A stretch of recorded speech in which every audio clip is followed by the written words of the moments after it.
السلام علیکم ملګرو. یو مور او هغې خپل زوی له واده وکړو. چې کله یې ورله واده وکړو نو هغه زوی یې خپلې ښځې له وی چې په ما باندې د دې مور ډېر حقونه دي او زما د مور به پوره خیال ساتي. السلام علیکم ملګرو. ویډیو کمپلیټ وګورئ. زه یم ستاسو ورور ستاسو ملګری جنید خان په جنید خان افیشیل چینل او پیج کې درله هرکلی وایم ویډیو کمپلیټ وګورئ. مخکې ملګرو سره ضرور شریک کړئ ځکه یو ډېر اهم پیغام دی پکې.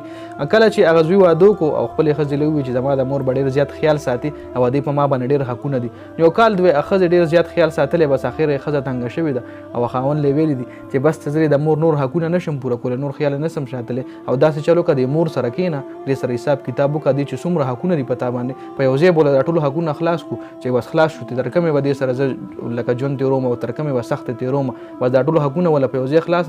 کړه چې بس ازاد شو دواړه. نو دا یې چل وکړو چې هغه زوی هم خپله مور کښېنوله مور ته یې ویې دا یې چل کوو چې حساب کتاب کوو چې ستا په ما څومره حقونه دي هغه حقونه درله زه په یو ځای خلاصوم او چې بس زما هم خپله مخه شي او د ما د دې ښځې هم خپله مخه شي. نو تاسو به کتلي وي چې واده نه پس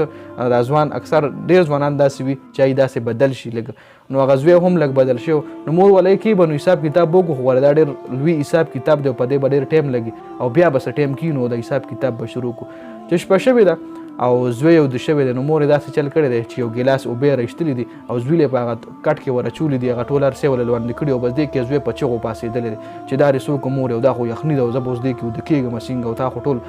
دغه کټ ما لونکو په اوبو باندې مور یې ویلی بچې دا خو چې کله تا به میتیاز وکړې د شپې چې کله ماشوم وي د شپې به د کټ کې میتیاز وکړي ما خو بد وي کې تا به میتیازې کولې او دغه رنګ به زه ټوله به میتیاز لونده کړم زه بیا یخه یخنۍ کې د شپې پاڅېدم ته به مې صفا کې پرتوګ لون چې کوم به مې درنه وویښ بل پرتوګ به مې درله واچولو صفا به مې کړي او واپس به مې وده کې ښه پرسکونه او ستا د لاسه ما ډېر تکلیفات برداشت کړي دي. بس بیا توبه وویسته او مور نه یې معافي وغوښته چې مور بس ما نه غلطي شوې ده او ما معاف کړه. نو داسې د موریانو چې کوم حقونه وي په خپلو بچو باندې د مور پلار حق ډېر انتهایي زیات حقونه دا هېڅ چا هم نه دي پوره کړي. څنګه یو صحابي و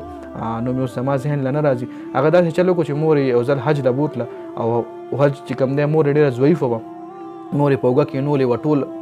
حج چې کوم دی مور له خپل اوږه باندې وکړو چې واپس راغلو نو حضرت محمد صلی الله علیه و وسلم سره کښېناستو حضرت وسلم دی تپوس وکړو چې ما خو په مور باندې حج وکړو په خپله اوږه باندې وکړو په خپله اوږه مې په ټول حج کې مور ګرځولې ده نو آیا ما د مور حق پوره کړلی شو؟ نو حضرت محمد صلی الله علیه و وفرمیل چې نه جی بالکل تا د مور حق نه دی پوره کړی څه ټایم چې ته پیدا کېدې او ستا د مور د خولې نه یو اوف که درې راوتې د تکلیف د لاسه تا د هغه یوې چغې حق هم لا تر اوسه نه دی پوره کړی. نو د مور حقونه غوړې دا هېڅوک هم نشي پوره کولی او د مور چې څومره زیات خیال ساتلی شئ نو دومره ستاسو فایده ده. ګوره مور چې کله تاسو دعا وکړي که نه نو هغه دعا اووه نسلونو پورې رسي ستا بچو له ستا نوسو له خو چې د زړه نه درله دعا وکړي او د مور د زړه نه ته خدمت وکړي الله او که چېرې مور درله خیرې وکړي نو هغه خیرې هم تر اووه نسلونو پورې رسي که مور درنه خفه لاړه مور درنه د دنیا نه خفه لاړه او د مور تا خدمت وکړو د مور پلار د دواړو صرف د مور نه د دواړو ډېر زیات حقونه وي. که چېرې مور ستا کور کې دننه خدمت کوي نو پلار هم ستا لپاره ډېر سخت تکالیف برداشت کوي بهر مزدوریانې کوي. نو د مور پلار په موږ باندې ډېر زیات انتهایي حقونه دي دا هېڅوک هم نشي پوره کولی